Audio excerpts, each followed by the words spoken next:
శివ పార్వతులేమో ఈ దంపతులనిపించాలి ప్రతి సంసారంలోనూ మా కథలే వినిపించాలి.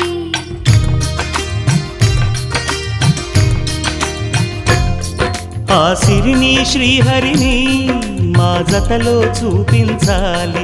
శ్రీకాంతుల కొలువంటే మా కాపురం అనిపించాలి. మా ముంగిలిలోన పున్నమి పూల వెన్నెల విరియాలి.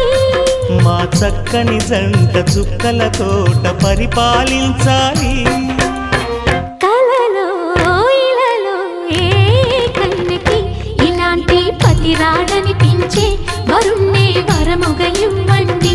కని విని ఎరుగని వేడుకతో వివాహం జరిపించాలి.